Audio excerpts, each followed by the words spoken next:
오늘 우리가 읽은 말씀으로 베드로의 고백이라는 말씀을 함께 나누도록 하겠습니다. 요즘 그 다 이루어질지니라는 드라마 보시나요? 예, 드라마 잘 안 보시죠?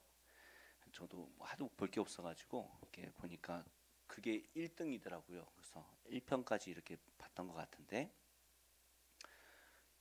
요술램프 아시죠? 그죠? 요술램프 이렇게 하면은 진이라는 거인이 나타나서 소원을 들어줍니다. 만약에 우리에게 그런 요술램프가 있어서 세 가지 소원을 들어주겠다라고 한다면 어떤 소원을 비시겠습니까?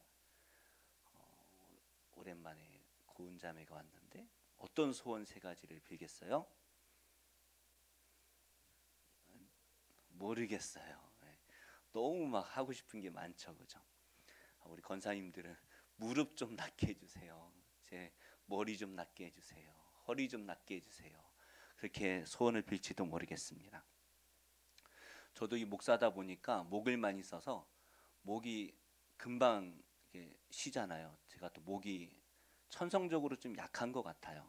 그래서 늘 기도 제목이 목 좀 어떻게 해주세요는 기도 제목이었는데 이번 학기에 이스라엘에서 오래 살다 오신 교수님 수업을 듣는데 목사님 올리브유를 아침에 한 숟가락씩 드십시오.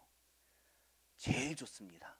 저는 올리브유가 뭐 몸에 좋다는 얘기는 들었지만 약도 아니고 그래도 믿음으로 아침 저녁으로 한 숟가락씩 먹고 있는데요. 처음에 이 생 오일을 마시려니까 이게 보통 고역이 아니더라고요. 근데 마시다 보니까 괜찮아요. 맛도 괜찮아요. 슬슬 잘 넘어가는데 이게 따갑더라고요. 처음에는. 또 어느 날은 안 따갑고 어느 날은 따갑고 한 달 정도 됐는데 확실히 목이 잘 안 쉬어요. 너무 좋아요.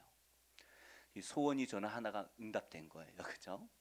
우리가 이런 소원들도 있겠죠. 하지만 평생에 세 가지 소원을 빌어야 한다면 어떤 소원을 비시겠어요?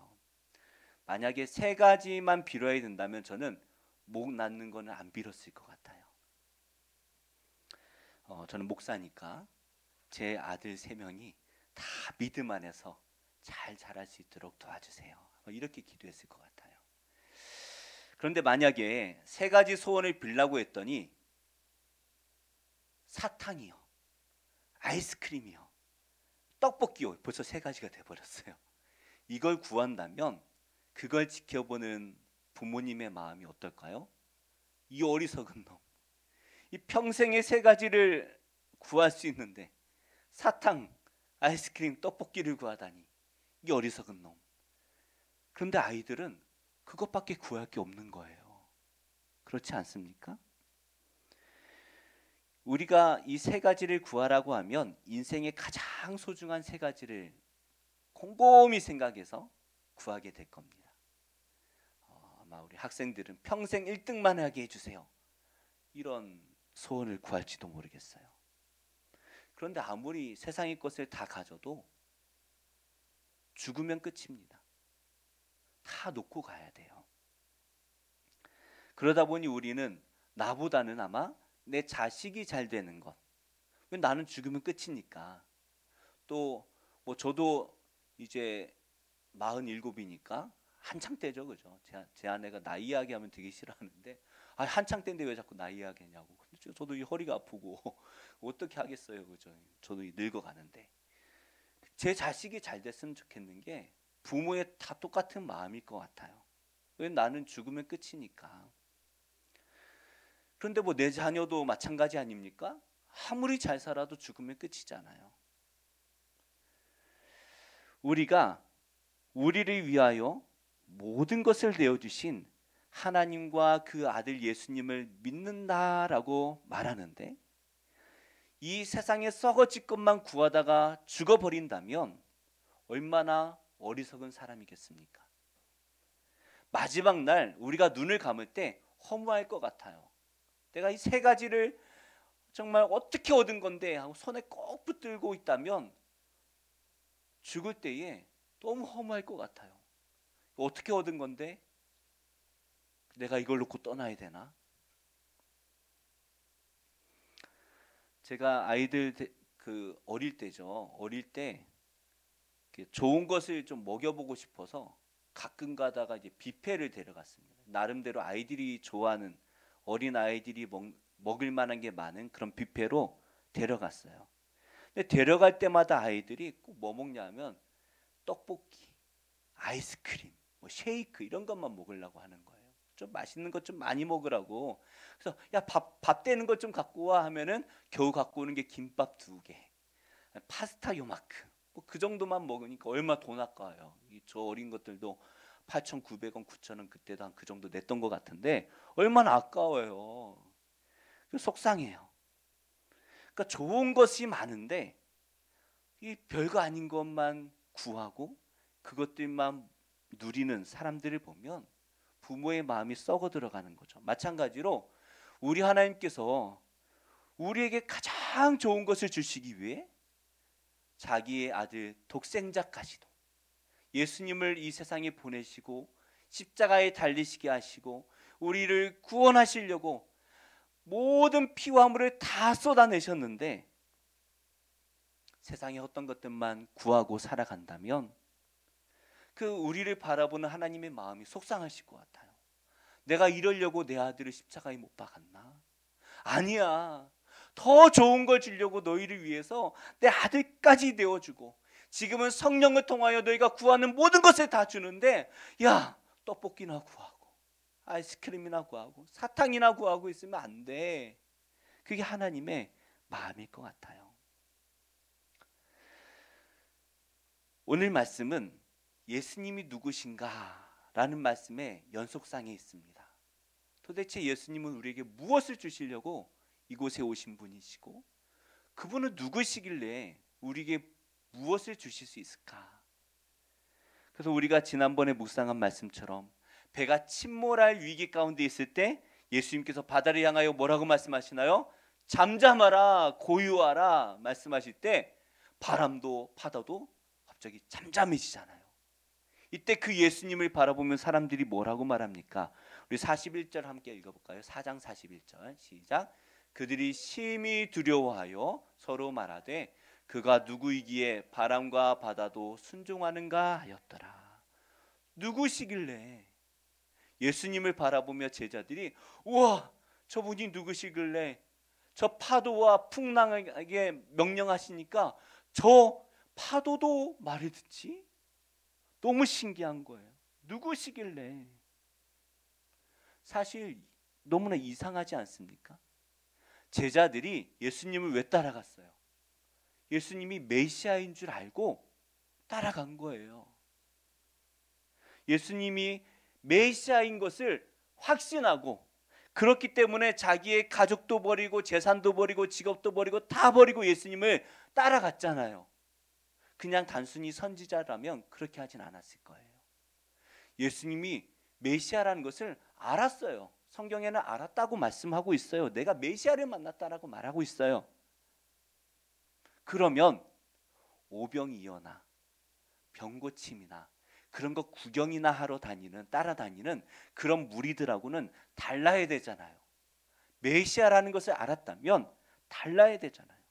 그런데 아직도 예수님이 행하시는 그 표적을 보고 놀라고 있는 거예요. 이상하지 않습니까? 그동안 얼마나 놀라운 기적을 봤어요. 우리가 여기서 병만 고쳐줘도요 깜짝 놀라고 다 저를 따라다닐 거예요. 안 그러실 것 같아요? 다 그러실 거예요. 그게 문제예요. 그래서 예수를 전하고 복음으로 병치유가 일어나고 다 좋은 건데 결국에 그 병을 고친 사람을 따라다니니까 그 사람이 타락하고 다 헛된 길로 가는 거잖아요. 그 놀라운 일들, 심지어 죽은 소녀가 일어나는 기적까지도 보았는데 제자들은 아직도 예수님을 보면서 두려워하고 저분이 누구시길래 저렇게까지 하시나 깜짝 놀라는 거예요. 이 풍랑 사건 이후로도 얼마나 많은 기적이 나옵니까? 오병이어의 기적이 나오잖아요. 5천 명을 먹인 거예요. 예수님께서 바다 위로 걸어오시는 것을 보고 깜짝 놀랐던 기적도 경험했잖아요. 수로보니기의 여인의 딸을 고쳐주신 기적도 있고요.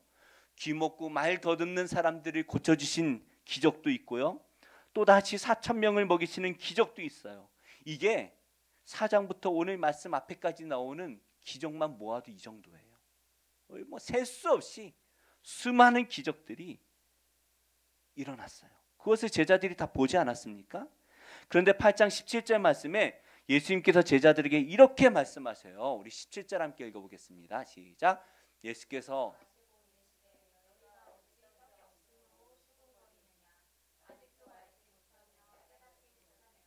너희 마음이 둔하냐.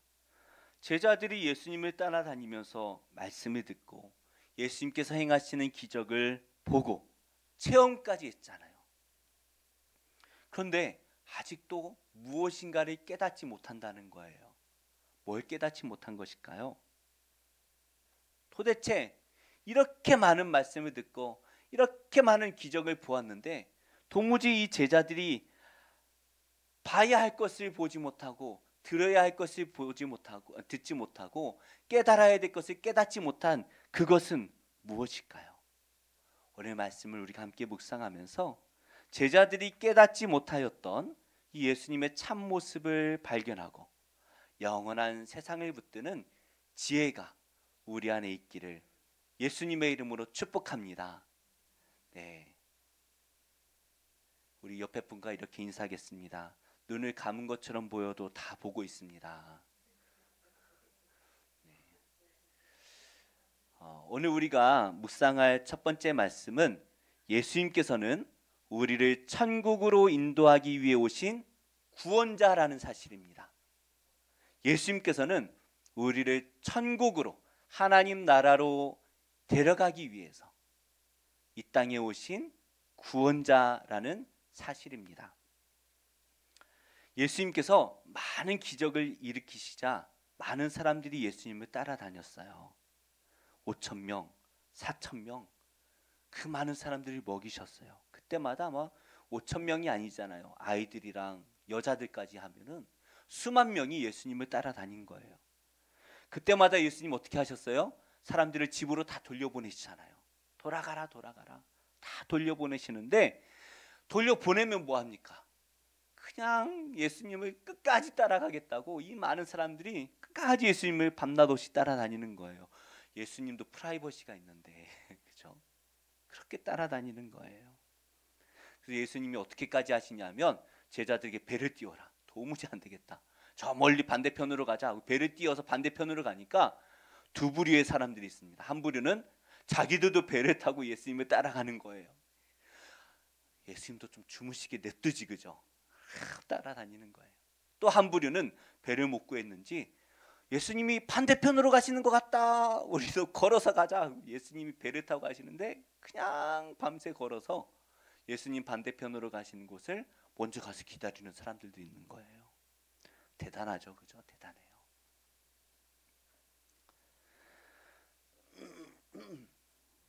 이들은 왜 이렇게 예수님을 따라다닌 것일까요? 도대체 그들에게 예수님은 누구시기 때문에 이렇게 집에도 가지 않고 일터에도 가지 않고 예수님을 따라다니는 것일까요? 그래서 예수님께서 제자들에게 물어보십니다. 사람들이 나를 누구라고 하더냐? 사람들이 나 누구라 하더냐? 제가 아는 목사님들 중에 가끔 자기 이름을 검색해 보시는 목사님들이 계시더라고요. 저는 검색해봐야 뭐 안 나와요. 안양조원교회밖에 안 나오니까 검색할 것도 없어요. 근데 막 활동을 좀 하시는 분들은 내 이름이 얼마나 유명한가 좀 검색을 하시는 것 같아요. 또 사람들이 나를 어떻게 생각하는지 검색해 보시는 것 같아요. 김고은 검색하면 뭐가 나올까요? 그죠. 배우가 먼저 나올 거예요. 예쁜 배우가 먼저 이렇게 먼저 뜰 거예요. 예수님도 내 인기가 어느 정도일까? 이런 마음으로 물어보신 걸까요? 당연히 그건 아니겠죠. 예수님께서 제자들에게 사람들이 나를 누구라고 하더냐 물어보시니까 제자들이 사람들에게 들었던 이야기들을 예수님께 전하죠. 우리 28절 말씀 함께 읽어볼까요? 시작. 제자들이 여짜와 이르되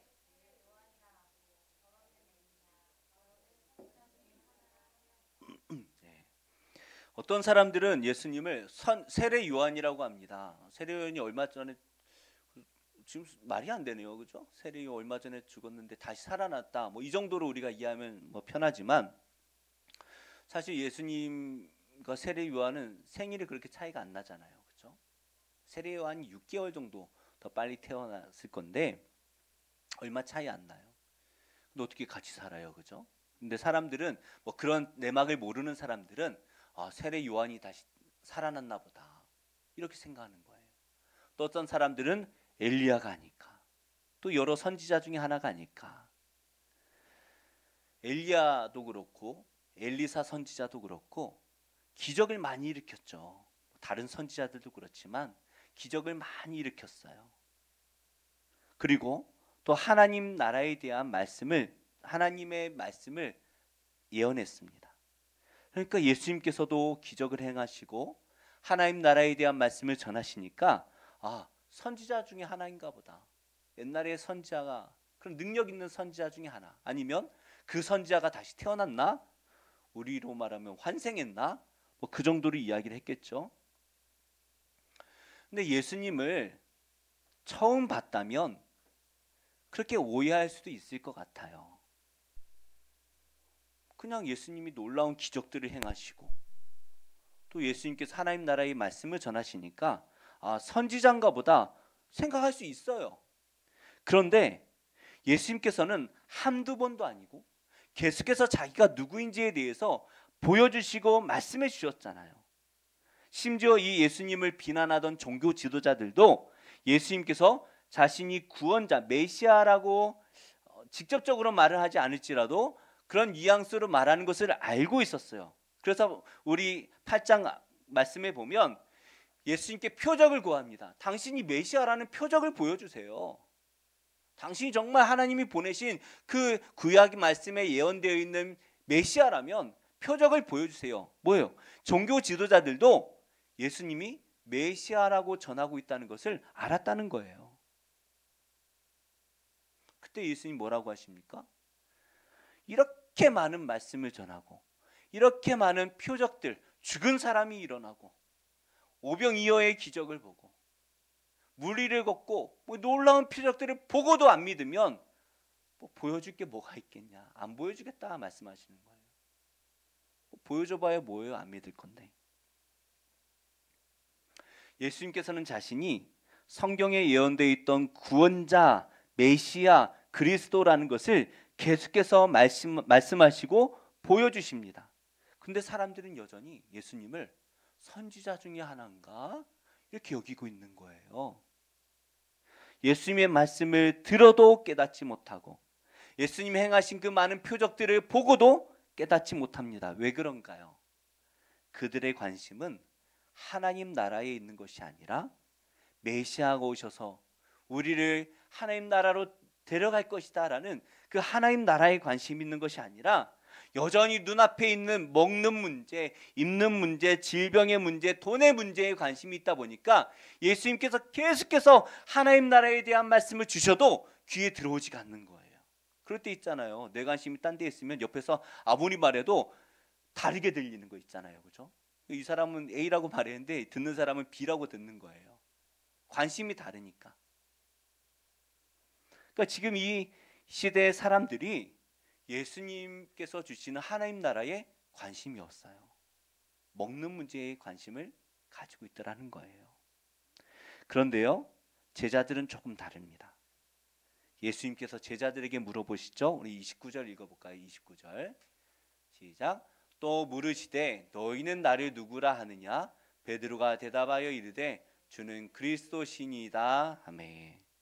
예수님께서 제자들에게 너희는 나를 누구라 하느냐라고 물어보시는 거예요. 그러자 베드로가 뭐라고 대답합니까? 주는 그리스도이십니다. 제자들은 예수님을 그리스도로 알고 있었다라는 거예요. 메시아는 구약 히브리어 말로 메시아고요. 신약에서는 그 헬라어로 그리스도, 이 구원자라는 뜻이에요. 똑같은 말이에요. 그러니까 제자들은 예수님을 우리를 구원하기 위해 오신 구약에 예언되어 있는 메시아로 믿었다는 거예요. 그래서 예수님께서 너 나 따라와 라고 하실 때에 모든 것을 다 버리고 예수님을 따라갈 수 있었던 것은 저분이 메시아이기 때문인 거예요. 그것을 믿었기 때문이에요. 세례 요한과 선지자들은 어떤 사람들입니까? 하나님이 보내신 사람, 하나님이 세우신 사람은 맞지만 그들은 오실 그리스도를 예언했을 뿐이죠. 예수님을 준비한 사람일 뿐인 거예요. 그러나 예수님은 그들이 예언했던 구원자, 메시아 그 자체이신 분이에요. 하나님의 아들이신 것입니다. 단순하게 우리를 도와주시고 기도하면 같이 기도해 주시고 하나님께 기도해서 그냥 우리의 소원을 들어주시는 그런 진이 요술램프 정도가 아니라 우리 죄의 문제를 해결해 주셔서 우리를 영원한 하나님 나라로 이끌고 가실, 인도해 주시는 구원자이시다라는 거예요. 사랑하는 우리 성도님들께 예수님은 어떤 분이십니까? 내가 힘들 때 기도할 때마다 요술램프처럼 뿅 하고 나타나서 기도에 응답해 주시고, 목이 안 좋다고 뿅 하면 목이 낫고, 그런 우리 예수님을 기대하셨다면 그 정도의 예수님이 아니셔요. 우리 예수님은 영원한 하나님 나라와 그 하나님 나라에 있는 그 생명을 우리에게 주시기 위해 오신 유일한 구원자이심을 믿으시기를 축복합니다. 우리 하나님은, 예수님은 우리를 하나님 나라로, 영원한 하나님 나라로 데려가시는 그런 구원자이셔요. 그래서 오늘 주는 그리스도이십니다, 구원자이십니다 라는 이 고백이 베드로의 고백이 아니라 나의 고백이 되기를 예수님의 이름으로 축복합니다. 우리 가슴에 손을 얹고 예수님은 저의 구원자이십니다. 예수님은 저의 구원자이십니다. 이 고백이 우리 마음 깊은 곳에 새겨지기를 축복합니다. 우리는 이 믿음으로 구원을 받습니다. 그렇다면 이 믿음으로 구원받은 우리가 어떻게 살아야 될까요? 그죠? 그럼 우리는 어떤 마음을 가지고 살아야 됩니까? 그래서 우리가 두 번째로 묵상할 말씀은 구원받은 우리는 사람의 일이 아니라 하나님의 일을 생각하며 살아야 한다라는 것입니다.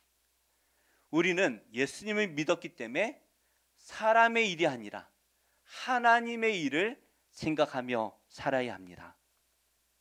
베드로는요, 또 다른 제자들은요, 예수님을 따르기 위해 자기의 가족과 직업과 재물 모든 것을 다 버리고 예수님을 따라가지 않았습니까? 그들이 이 모든 것을 다 포기하고 버리고 예수님을 따라갔던, 그래서 예수님께 기대했던 것은 무엇일까요? 우리가 뭔가를 포기하면 기대하는 게 있잖아요. 그죠? 기대하는 게 있어야 되잖아요. 뭘 기대하고 예수님을 따라간 것입니까? 예수님이 나를 구원해 주실 것을 기대했을까요? 일단은 예수님이 메시아라는 것을 믿은 것 같아요. 그 메시아께서 무엇을 하실까? 잘은 모르겠습니다만은 이 로마의 압제에서 해방시켜서 저 예루살렘 성전에 들어가서 진정한 이스라엘의 왕이 되실 때에 좌의정 우의정 적어도 장관 자리 하나는 내가 맡겠지, 그 마음을 가지고 예수님을 따르고 있었던 것은 분명합니다. 그들이 기대했던 메시아는 이 세상의 왕이었던 거예요. 이 세상에서 나를 풍족하게 만들어줄 메시아, 이 세상의 것으로 나를 기쁘게 해주실 메시아, 그 메시아를 기대했습니다. 그런데 예수님께서 제자들에게 뭐라고 말씀하십니까? 우리 31절 함께 읽어볼까요? 시작. 인자가 많은 고난을 받고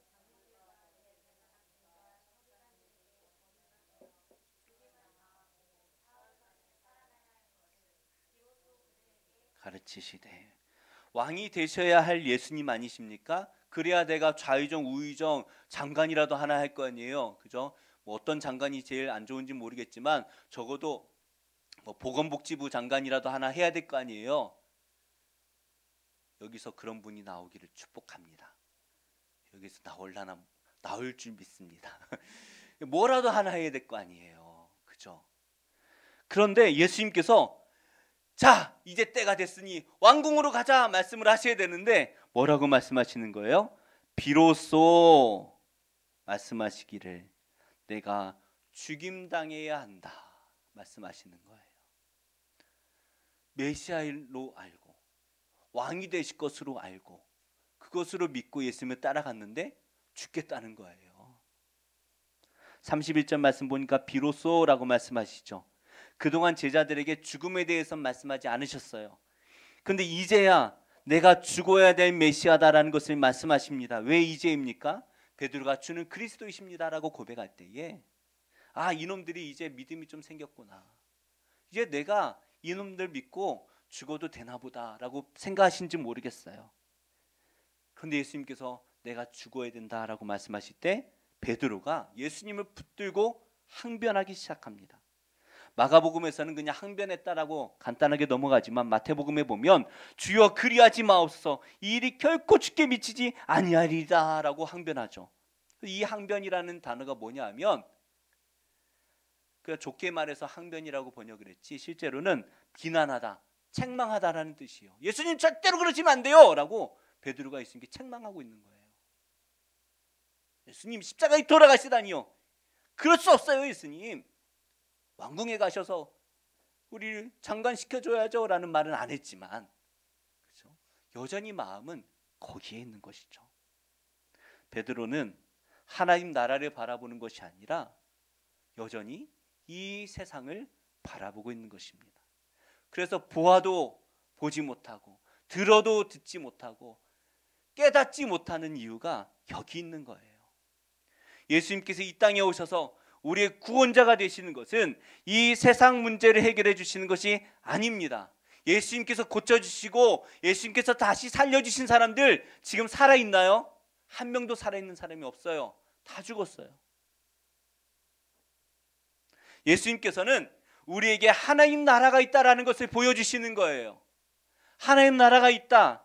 이미 그 하나님 나라가 시작이 되어서 누구나 예수를 믿기만 하면 하나님 나라의 백성이 될 수 있다라는 것을 보여주시는 거예요. 그런데 하나님 나라가 여전히 하나님 나라가 아니라 여전히 세상의 것을 바라보고 있는 베드로는 예수님께 그럴 수 없습니다.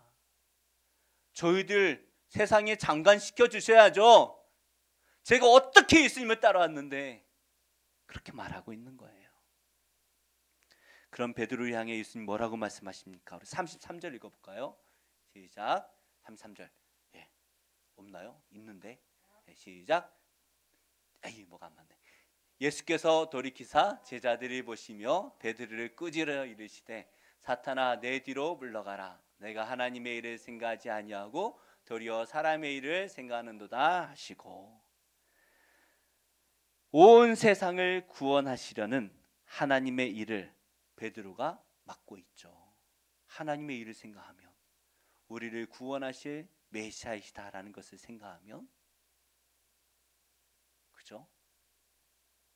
빨리 그 일이 이루어져야 되는데 마음은 아프지만 빨리 그 일이 이루어져야 되는데 베드로는 세상의 일을 생각하면서 제가 절대로 그런 일이 없도록 할 겁니다 라고 말하고 있는 베드로를 향해 예수님은 뭐라고 말씀하시는 거예요?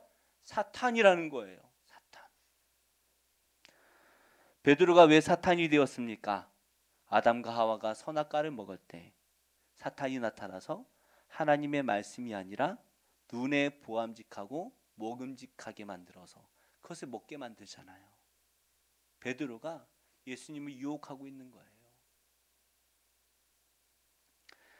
2년 전인가요?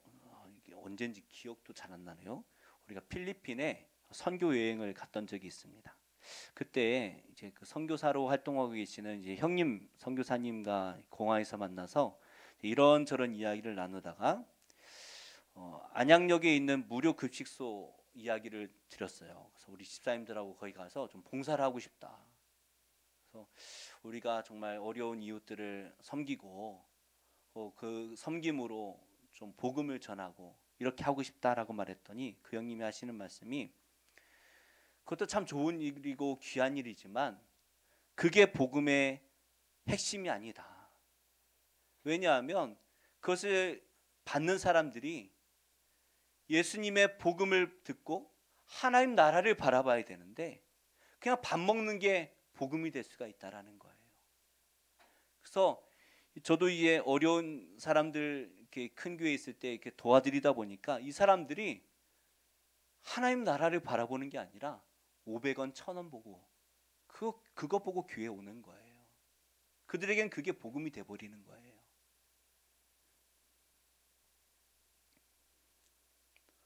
우리는 세상의 일이 복음이라고 착각할 때가 있습니다. 예수님도 이 배고픈 자들 먹여주셨고 고쳐주셨고 죽은 자를 살려주셨잖아요. 우리의 필요를 채워주셨잖아요. 근데 문제가 있습니다. 사람들이 그 표적을 보고 하나님 나라를 바라보는 게 아니라 오히려 거기에 묶여서 또 빵 주세요. 예수님 또 고쳐주세요. 여기에만 관심을 두고 그런 메시아를 구하고 있는 거예요. 그래서 빵 안 주면 메시아가 아닌 거예요. 다 떠나가 버려요 나중에. 베드로가 예수님을 메시아라고 고백했지만 베드로의 메시아는 이 세상의 임금이었습니다. 그래서 예수님께서 잡혀가실 때 베드로가 어떻게 합니까? 도망가 버려요. 이런 예수님과 함께 할 수가 없는 거예요. 도망가 버려요. 그리고 예수님을 3번이나 부인해야 했습니다. 하지만 베드로가 다시 부활하신 예수님을 만났을 때 달라지죠. 아, 예수님께서 우리에게 주시는 것은 이 세상의 생명, 이 세상에서 잘 먹고 잘 사는 게 아니라 다시 살아나는 것을 우리에게 주시는구나. 그 생명을 주시는구나. 영원한 생명을 주시는구나. 이것을 깨닫고 베드로가 달라집니다. 그래서 베드로는 자기를 죽이려는 사람들을 향해서 오히려 담대하게 복음을 전하기 시작하는 거예요. 너희가 나를 죽여도 나는 복음을 전해야 돼. 이게 정말 중요한 거야. 우리 사도행전 4장 12절 함께 읽어볼까요? 시작. 다른 이로서는 구원을 받을 수 없나니 천하 사람 중에 구원을 받을 만한 다른 이름을 우리에게 주신 일이 없음이라 하였더라. 아멘. 예수님 믿고 세상에서 잘 될 수도 있죠. 그럴 때도 많아요. 기도하면 하나님 들어주시니까 지혜를 주시기도 하고 병을 고쳐주실 때도 있고 또 어려울 때 우리를 도와주실 때도 많죠. 저도 늘 채워주시는 은혜를 매번 경험해요. 기도하면 하나님이 기가 막히게 채워주셔요. 근데 그것들은 하나님의 말씀을 붙들고 살아가도록 또 복음을 하나님 나라를 잘 세워나가도록 주신 하나님의 은사입니다. 우리가 그것을 누리고 내 것으로 삼으라는 게 아니에요. 우리는 그 은사가 세상을 더 잘 먹고 잘 사는 목적이 되어서는 안 됩니다. 우리는 사람의 일을 생각하지 말고 오직 하나님의 일을 생각해야 됩니다. 그럴 때 세상이 줄 수 없는 하나님 나라의 기쁨을 누리게 될 것이에요. 애벌레를 보면요 얼마나 징그러워요. 쭈글쭈글하게 생겨서 못생긴 게 그냥 꿈틀꿈틀 기어다니면 징그러워요. 저도 애벌레 죽이지는 못해요. 그냥 밖에다 던져버리지. 징그러워요. 이놈이 뭐 때문에 사나 싶을 때도 있죠. 근데 조금만 참으면요 그 못생긴 애벌레가 어떻게 돼요? 번데기가 되고 나중에 예쁜 나비가 되어서 다시 태어나는 거예요. 그래서 하늘을 훨훨 날아다닙니다. 벌레만도 못한 우리를 하나님께서는 자기 아들을 구원자로 보내주신 거예요. 벌레만도 못한 우리를 구원하시려고 자기 아들을 독생자를 십자가에 내어 주셨습니다. 이 사실을 믿기만 하면 우리는 영원한 생명을 얻게 되지만 세상의 것에 눈이 가려져서 예수님을 믿지 못한다면 우리는 벌레 맛도 못하게 살아가다가 그냥 꿈틀꿈틀하다가 죽는 거예요. 부자 청년처럼 영생은 얻고 싶은데 이 세상의 것을 생각하느라 예수님을 따르지 못하는 어리석은 믿음을 갖지 않기를 축복합니다. 예수님을 믿는다면, 나의 구원자로 믿는다면 이 세상의 것이 아니라 하나님의 나라를 생각하며 그 나라를 기쁨으로 받아들이기를 바랍니다. 사랑하는 성도님들, 오늘 우리는 베드로의 위대한 고백을 함께 묵상했습니다. 이제는 이 베드로의 고백이 나의 고백이 되기를 축복합니다. 주는 그리스도이십니다. 이 고백은 단순한 입술만의 고백이 아니라 우리의 삶이 바뀌기를 바라는 거예요. 주님만이 저의 구원자이십니다.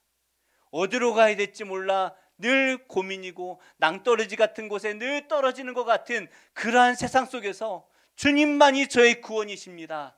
예수님만 붙들고 예수님이 이끄시는 대로 살아가기를 원합니다. 이번 한 주를 살아갈 때 우리 마음을 사로잡는 것이 무엇인지를 함께 돌아보았으면 좋겠어요. 그것이 세상에 썩어질 것이라면 없어도 돼요. 영원한 하나님 나라를 붙들어야 됩니다. 예수님께서 베드로를 꾸짖으신 이유는 그 하나님의 가장 위대한 사역인 십자가 구원을 통한, 십자가 사역을 통한 우리의 구원을 막아섰기 때문입니다. 우리도 세상적인 염려와 욕심 때문에 하나님의 일을 생각하지 못하고 막을 수도 있어요. 우리가 그 마음을 바꾸고 오직 예수님만 바라보며 사람의 일이 아니라 하나님의 일을 생각하며 땅의 것이 아니라 하늘의 것을 바라보며 살아가야 됩니다. 그럴 때 세상이 줄 수 없는 참된 기쁨과 평안이 우리 삶에 가득 채우게 될 것입니다. 날마다 예수님이 저의 구원이십니다 라고 고백하며 승리하는 복된 한 주 되셔서 다음 주 뵐 때에는 집사님, 권사님 뒤에 날개가 하나씩 달린 것 같아요. 예, 벌써 달리면 안 되지만 그런 것 같아요. 물론 천국 간다고 날개 달리는 건 아닙니다만은 그런 우리가 되기를 바랍니다. 우리 옆에 분과 이렇게 인사하겠습니다. 벌써 천국 백성 같습니다. 네, 같다는 거예요. 네, 하나님 나라를 바라보는 우리가 되기를 바라며 우리 함께 기도하겠습니다. 주님 나라만 바라보며 살아가는 제가 되게 하여